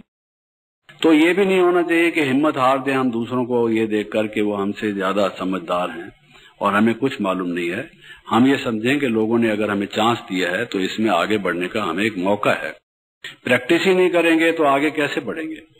तो ये जो कई दफा ना कर देते हैं, नहीं आज मेरी तबीयत खराब है, आज मैंने नींद नहीं की, आज मेरे को ये कारण है वो कारण है, आज तो इसको दे दो, हफ्ते का कोर्स कराना है, हम समझते हैं आज तो दे दे, फिर कल हम कहते हैं नहीं नहीं इसने शुरू कराया है ना, अब इसको ही कराने दो। समझा, भाव ये होता है कि हम छूट जाएं किसी तरह से। ये टेढ़ा आदमी है या ज्यादा पढ़ा लिखा है, शायद हमसे संभल ना पाए और कहेंगे कि आप जिसको कोर्स कराती हो वो तो टिकता ही नहीं है, चला जाता है, पता नहीं आप में क्या है, आप कुछ ऐसी बात ढंग से बताती नहीं, जिज्ञासु आते हैं, टाइम स्पेंड करते हो और चले जाते हैं। तो एक दो दफा किसी ने ये कमेंट किया और हमने समझ लिया कि हमारी तो किस्मत ही ऐसी है, टिकता तो कोई है नहीं, काहे को ये काम करना। तो हम कहते हैं नहीं नहीं हम किचन में खाना बनाएंगे, ये काम इसको दे दो। अंदर में बात ये होती है कि आत्मविश्वास हम खो बैठते हैं, सेल्फ कॉन्फिडेंस खो बैठते हैं। तो ये तो अपने ज्ञान की, जैसे अपने पांव पर कोई कुल्हाड़ा मारे, जिस वृक्ष पर जिस शाखा पर बैठा हो उसको ही काटना शुरू कर दे, ये गलत है। Practice makes a man perfect. कोई भी जन्म से परफेक्ट नहीं होता है। करत करत अभ्यास के जड़मती होत सुजान, जैसे कहा गया है। तो कैसा भी है, बाबा का नाम याद, बाबा को याद करके हम शुरू करेंगे तो भला ही होगा, ये सोचकर करो। अब धारणा के सब्जेक्ट को मैं लेता हूं कि उसमें किन बातों का ख्याल रखने की जरूरत है। जैसे कि प्रथम दिन मैंने कहा था कि आजकल प्राय केंद्रों में, सभी में नहीं, प्राय केंद्रों में जो आर्थिक हमारे वहां के जो स्थिति है वो ऐसी कोई कष्ट साध्य नहीं है, कठिन नहीं है। कोई ऐसा नहीं है कि हमको बहुत ज्यादा जफाकशी करनी पड़े, कोई ज्यादा मजबूरियों से रहना पड़े, कठिनाइयों से पार होना पड़े।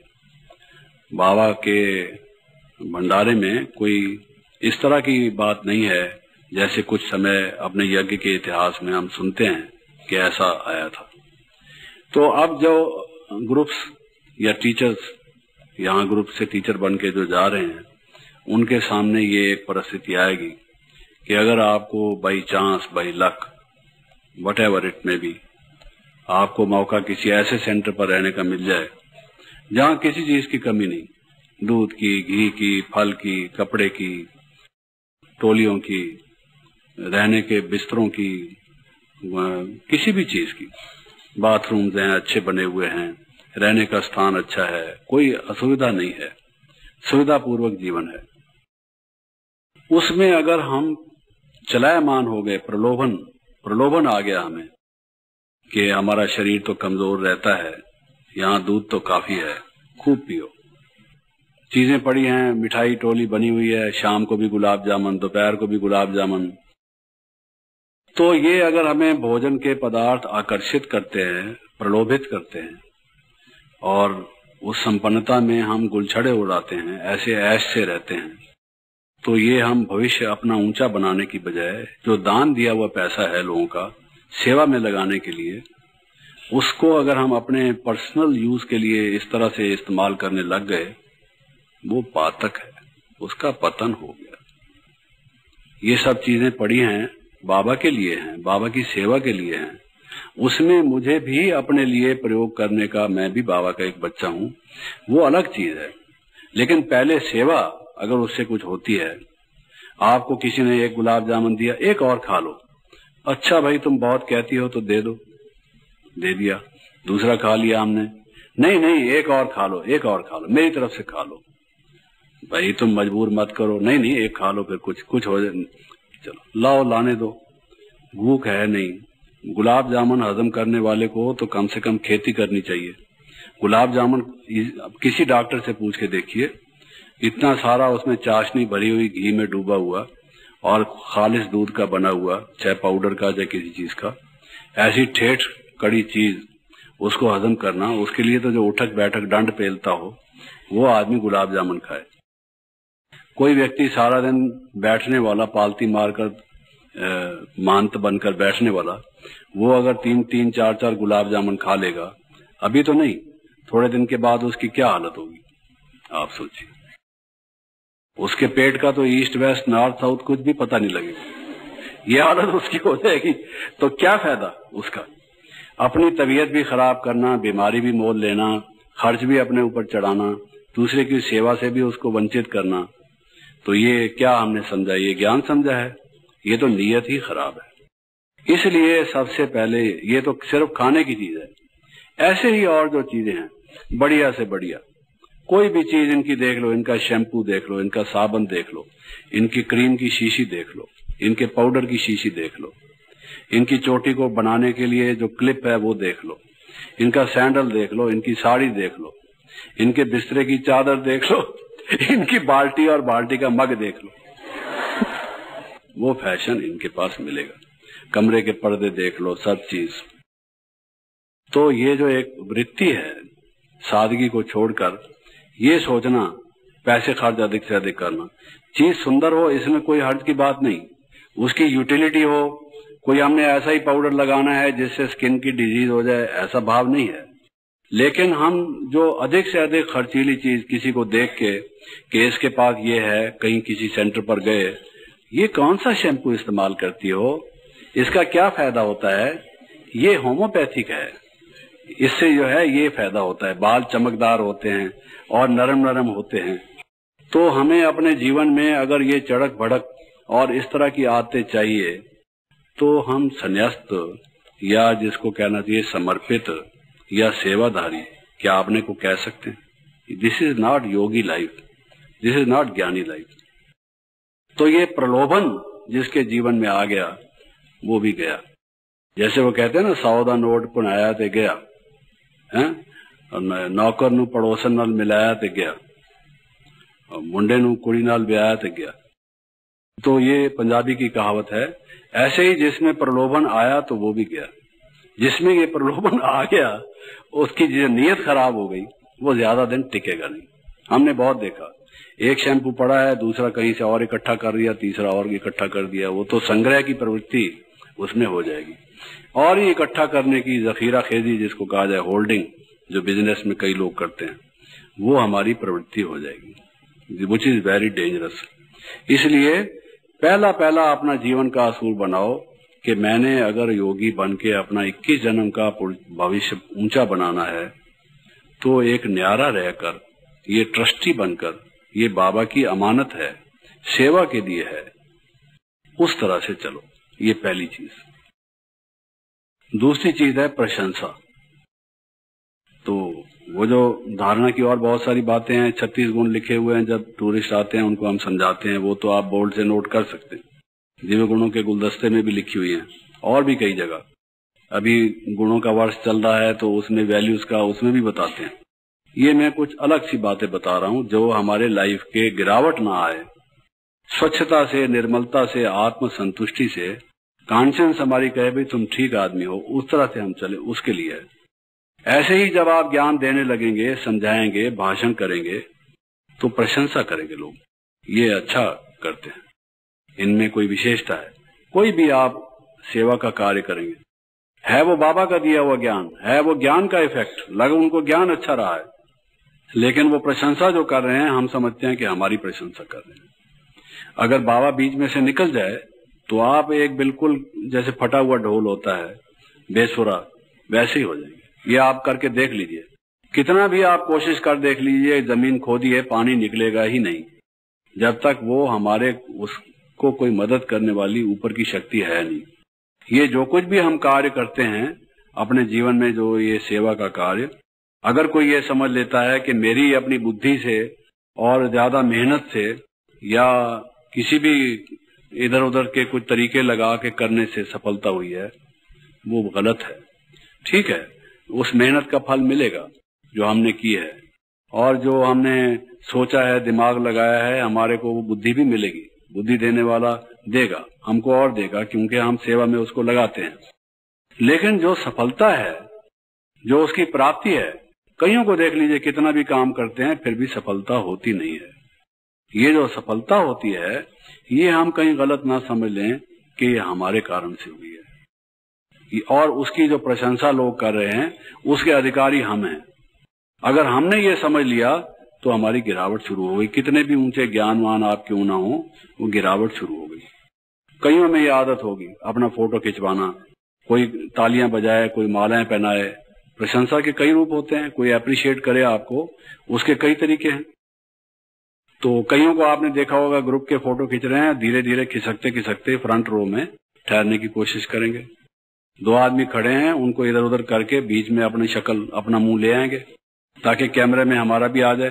पूछ भी लेंगे भाई हम दिखाई दे रहे हैं कि नहीं दे रहे। कहीं किनारे पर बैठ खड़े होंगे तो कहेंगे भाई इधर हम आ जाएं। ये हम नहीं कहते कि भाई अगर फोटो खींच रहा है तो आप कहीं गायब हो जाइए, आप ना आइए। जब सबको एक कहा गया है आइए तो आप उसमें बेशक आइए, लेकिन हम उसके लिए चलायमान हो उठे कि हमारा फोटो जरूरी है, ये गलत। हमारी प्रशंसा होनी चाहिए, हमारे लिए तालियां बजें, हमारा स्वागत हो कहीं भी हम जाते हैं। इस तरह से जो हमारे एक दृष्टिकोण है ये जीवन में गिरावट का एक साधन है, ये समझ। तो एक प्रलोभन, दूसरा ये प्रशंसा। तीसरा, बहुत से लोग हमें सेवा के लिए ऑफर करेंगे। बहन जी कोई काम है, कोई यज्ञ की सेवा है, कुछ करना हमें बताइए, आज हमारे पास टाइम है। कोई चीज बाजार से लानी है, जिससे उनका मतलब ये होता है भी हम अपने खर्च से ले आएंगे, कोई चीज लानी हो तो तन से, मन से, धन से लोग सेवा के लिए ऑफर करेंगे, बाबा की सेवा समझकर कि ये अच्छा कार्य हो रहा है, इसमें हमारा भी भविष्य बन जाए, कुछ इस ख्याल से। और अगर हम ये समझ लेंगे कि ये हमारे ही सेवा के फल से स्वरूप ये जो कुछ कर रहे हैं उसके अधिकारी हम हैं, या ये हमारे सेवक हैं, हम तो खुद ही सेवक हैं, फिर सेवकों के भी सेवक, हम उनको जो इस तरह से ट्रीट करते हैं, जो ये देखने लगते हैं कि ये सेवक हैं, ये प्रवृत्ति ठीक नहीं। और उनको अपना सेवक बना लेना, ये काम तो कराओ, वो काम तो कराओ, जरा झाड़ू तो लगा दो, जरा पोछा तो लगा दो, जरा बर्तन तो साफ कर दो, जरा गेहूं तो बीन दो, जरा आटा तो पिसा लो, जरा सब्जी, जरा करते करते मरा कर देते हैं, उस आदमी को थका देते हैं, उसकी हालत चाहे कुछ हो जाए। ये तो प्रवृत्ति ठीक नहीं है। और ये प्रवृत्ति जो है कि ये आदमी पैसे वाला है, इससे ये काम निकालो, ये आदमी इस तरह का सेवा कर सकता है, ये मोटा ताजा है, वजन उठा सकता है, इससे गेहूं की बोरी उठवाओ, और ये फलां कर सकता है, उससे वो कराओ। तो उठा सकता है तो उठाए बेशक, लेकिन जो एटीट्यूड है, ये हमारा भाई है, इस कार्य को करने के समर्थ है, वो अलग चीज है। लेकिन जो हम किसी को नचोड़ने की कोशिश करते हैं, जितना भी नचोड़ सकें, ये this is very bad, this is exploitation. ये एटीट्यूड बड़ा खराब है। बाबा की सेवा के निमित्त ये कार्य करके अपना सौभाग्य बनाएंगे, ये हमारा भाव होना चाहिए। इनकी भी तकदीर बने, ये भी आगे बढ़े सेवा में, जो जो कर सकते हैं समर्थ, उस पॉइंट ऑफ व्यू से हम उनको सेवा देते हैं, वो ठीक है। लेकिन इस पॉइंट ऑफ व्यू से कि हम तो बैठे रहे महंत बनकर, हाथ पर हाथ और पालती मारकर, और ये व्यक्ति अपना करता चले, दिस एटीट्यूड इज रॉन्ग। इसका ख्याल रखने की जरूरत है। फिर एक बात यह है कि कई दफा हम ये देखते हैं बड़े बड़े भी क्रोध करते हैं। अरे बड़े बड़े भी ऐसे रहते हैं, लालची हैं, कारें रख रखी हैं, आदमी आगे पीछे घूम रहे हैं, सब तरह के तोहफे मिलते हैं, क्या चीज की कमी है, खूब प्रशंसा होती है, और उसके बावजूद भी इस तरह से बात करते हैं। उनका बिहेवियर देख लीजिए, ऐसा ही है। कोई भी व्यक्ति नाराज हो जाता है, क्रोध करता है, तो हम कहते हैं ये तो बड़ों बड़ों में भी है। तो बड़ों बड़ों में है तो उसका भाव यह है कि हमें भी तो थोड़ा, छोटे हैं तो थोड़ा तो होना ही चाहिए। अगर उनके पास 500 रुपए हैं तो 100 रुपए तो हमारे पास भी होने चाहिए। अगर वो 5 किलो क्रोध करते हैं, 1 किलो हमने भी कर लिया तो क्या हर्ज है? यही मतलब है आपका। ये एटीट्यूड कि बड़े ऐसे करते हैं, उनकी पीठ के पीछे खड़े होकर हम उनकी ओट लेकर अगर हम ये अपने को भी जस्टिफाई करें अपनी खराबी होने की, बड़ा वो है जो बड़ा बनता है, महान बनता है। आप महान बनेंगे, गुणों की दृष्टि से आप बड़े होंगे। बाबा कहता है कोई सेवा के क्षेत्र में बड़ा हो सकता है क्योंकि चिरकाल से उसने सेवा की है, करता आ रहा है, वो अलग बड़ापन है। महानता में, पवित्रता में, गुणों में आप महान बन सकते हैं। जो उठे सो अर्जन, आप धनुष बाण उठा के इन काम शत्रु क्रोध शत्रु को मारो, आप अर्जुन हैं, आप ही अर्जुन बन जाओ। तो ये कहना कि बड़े बड़े ही ऐसे हैं तो हमको क्यों कहते हो, पहले उनको तो रोको। इसको 40 साल आए हुए हमने देखा है क्रोध करते हुए, उसको कुछ नहीं कहते, और हम नन्हे मुन्ने छोटे बेचारे हमको कहते हैं क्रोध करते हो, ठीक तरह से बोला करो शांति पूर्वक, उनको क्यों नहीं बोलते। तो हम जो ये रैशनलाइज करते हैं, जस्टिफाई करते हैं गलत बात को अपने नुकसान के लिए, हमने आपको बताया ज्ञान होना चाहिए हमारी धारणा को बढ़ाने के लिए, ये हम कुबुद्धि का प्रयोग कर रहे हैं, सद्बुद्धि का नहीं। अपने नॉलेज को उल्टा करके अपसाइड डाउन यूज कर रहे हैं उसको, ये गलत तरीका है। बड़ा कोई गलती करता है, भूल करता है, हमको भी करना ही चाहिए।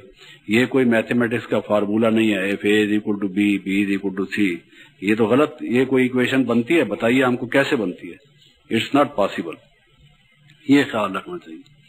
और कुछ कहते हैं पुराने पुराने ही ऐसे करते हैं, कुछ बड़े बड़े कुछ पुराने पुराने, इतने साल हो गए, इतने पुराने हैं, फिर भी इस तरह से करते हैं। तो पुराने हैं या बड़े हैं, अगर वो इतने वर्षों में भी कुछ नहीं कर पाए, फेल ही होते चले आए हैं, तो आप भी फेल होते रहो, अच्छा मुबारक हो फिर, ठीक है। वो वरदान सुनते हो मुरली में, आप ये वरदान भी प्राप्त करना चाहते हो, काम में क्रोध में फेल भव, प्रलोभन में फेल भव, आप ये वरदान लेना चाहते हो, क्योंकि बड़ों को भी ये वरदान मिला है, तुम भी ये ले लो, लेोगे वरदान ये।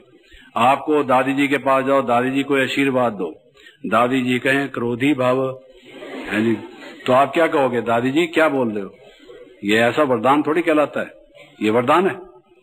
तो आप वो बड़ों को देख के ये वरदान अपने ऊपर ले रहे हो, आया किसी मुरली में, it's wrong thing which we are doing.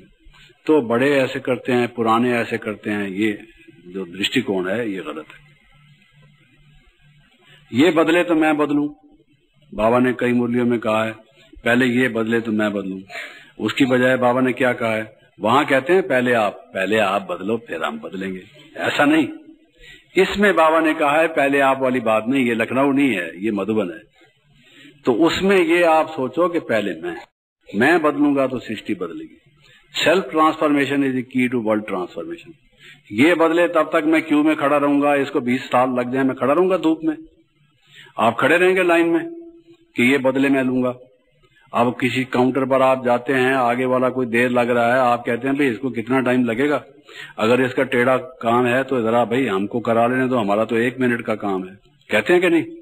आप क्यू में ठहरना पसंद करते हैं, तो ये भी बदले, ये भी बदले, ये भी बदले, ये भी बदले, फिर आप पूछ के एंड में खड़े हैं और आप तब बदलेंगे, तो फिर बाकी क्या करेंगे, उस वक्त रहेगा क्या समय। So these kind of thoughts are waste thoughts, जिसको बाबा कहता है ये लीकेज है, वेस्टेज है, इस किस्म की बात है, धारणा है। अब समय हो गया है, इसलिए हम यही समाप्त करते हैं।